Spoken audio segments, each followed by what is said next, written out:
Assalamualaikum warahmatullahi wabarakatuh. Alhamdulillahirabbil alamin. Allahumma sholli ala Muhammad wa ala ali Sayyidina Muhammad. Saudara sebangsa dan setanah air, berbahagia sekali kita masih diberikan kesempatan bersama Indarwanto Hikmatologi belajar setiap hari untuk melembutkan dan mencerdaskan hati nurani. Kali ini kita akan meneruskan kajian historis kita tentang dasar negara Pancasila.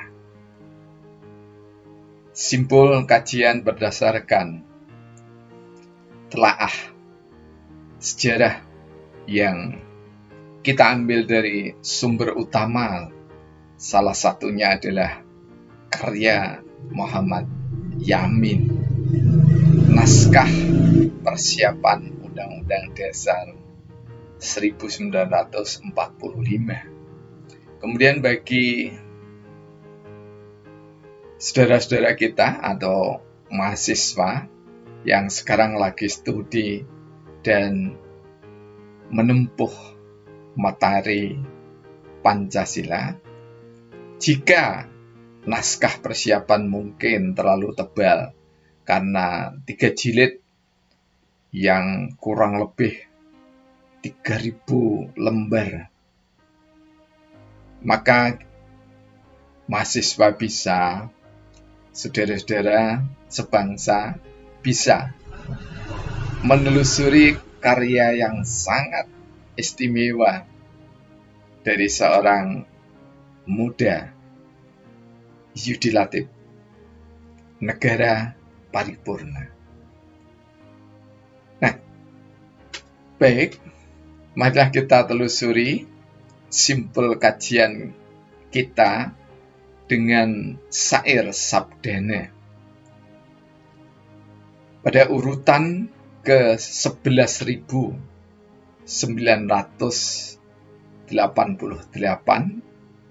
yang kami beri tema Pancasila, dan kali ini Pancasila keempat. Pancasila sejak dini memahami sejarah niscaya bagi bangsa. Indonesia diperjuangkan raja-raja Nusantara, ulama, tokoh bangsa, didukung penuh oleh seluruh rakyat Nusantara Indonesia, diilhami perjuangan bangsa Asia dan bangsa dunia, didukung oleh bangsa-bangsa Asia dan bangsa dunia. Rakyat wilayah Indonesia berasal dari kerajaan-kerajaan Nusantara. Hanya dengan menghargai sejarah, memegang teguh Pancasila. 24 September 2020. Bagi umat Islam dan tampak juga saudara-saudara kita yang beragama lain, untuk mengetahui kemuliaan atau budi pekerti luhur, sikap perilaku yang sopan, bertata krama, berperadaban, semua ada di dalam kitab suci yang diyakini oleh anak bangsa Nusantara Indonesia. Kami sering menyebut Nusantara Indonesia karena dari Nusantara lah Indonesia ada.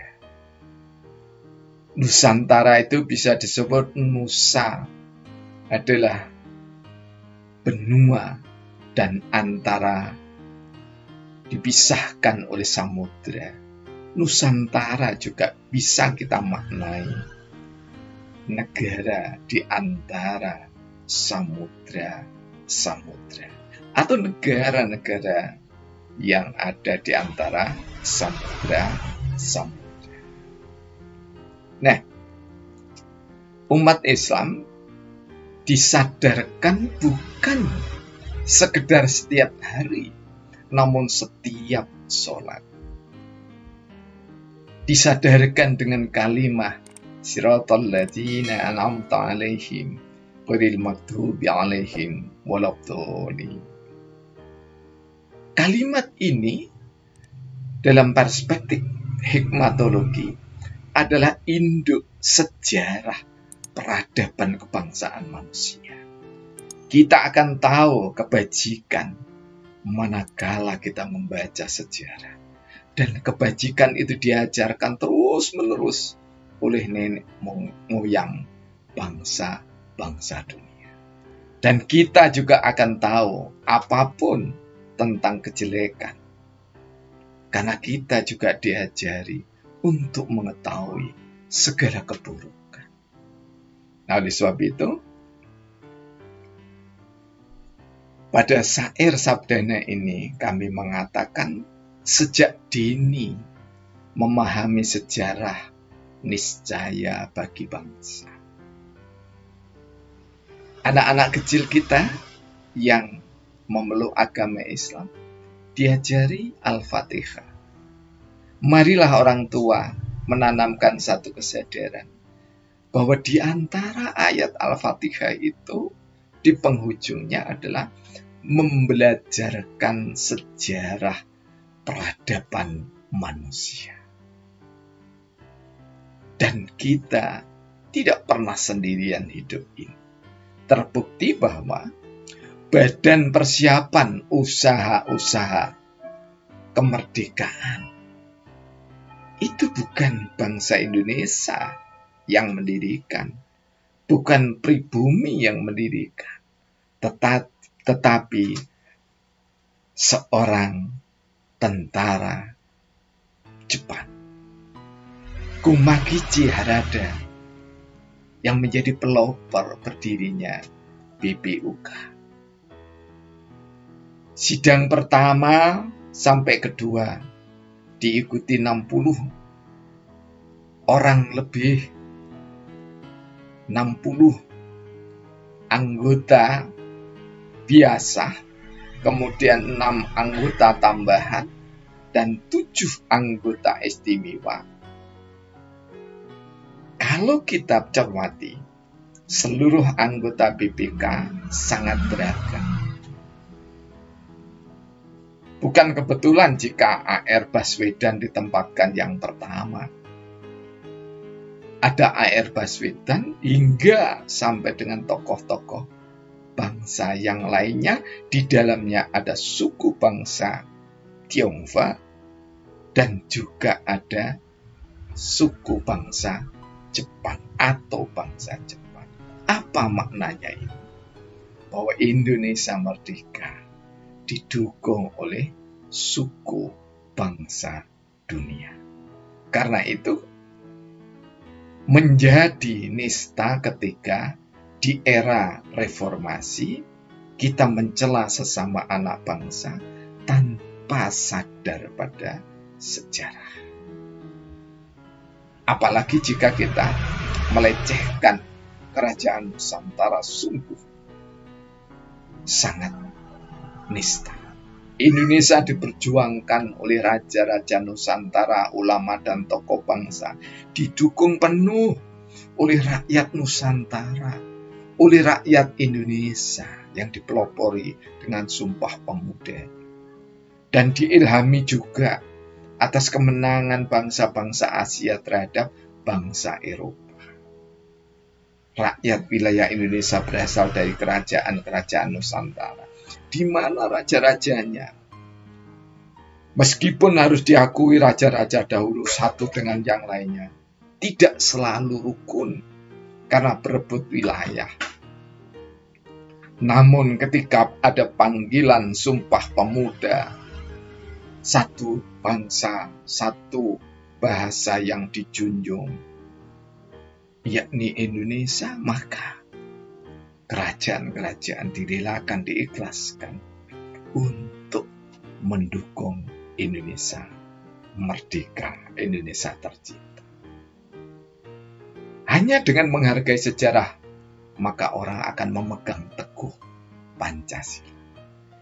Dari latar belakang sejarah ini, kita bisa melihat sidang pertama tanggal 29 Mei sampai 1 Juni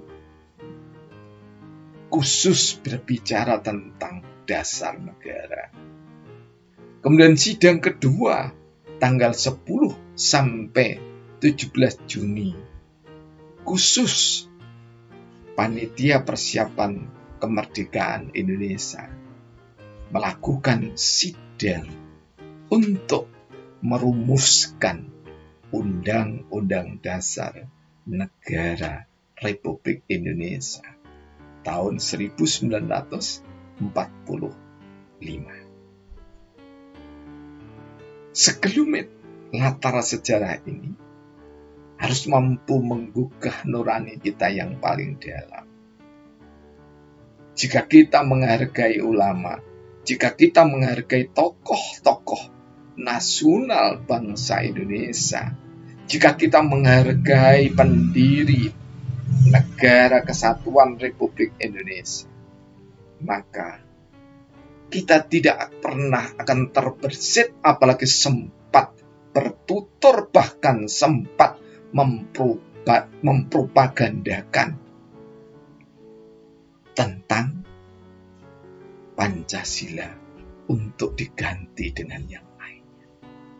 Sungguh sikap dan perilaku yang sangat nista, sangat tidak terpuji.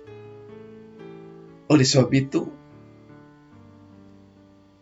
rumah-rumah kita harus menjadi rumah-rumah yang Islami, yang Buddhis, yang Konghucuis, yang Hinduis, yang Katolik, yang Pantekusta, yang Jawi Wetan, yang Batak Horek Making, yang orang-orang suci zaman akhir. Ketika kita menapaki jalan menjadi bangsa, maka rumah kita harus menjadi rumah Pancasila. Berbineka Tunggal Ika bagi orang Islam bukan sesuatu yang baru, apalagi mengada-ada. Surah Al-Kafirun cukup sebagai bekal untuk mengasah nurani kita yang paling dalam, bahwa kita tidak mungkin satu seragam menyembah Allah Tuhan Sang Yang Widi Gusti, tidak mungkin. Pasti memiliki persepsi yang berbeda. Bhinneka Tunggal Ika Tanhana Dharma Mangroa adalah keniscayaan. Jangankan antar agama, di dalam satu agama saja banyak mazhab pemikiran, agama apapun.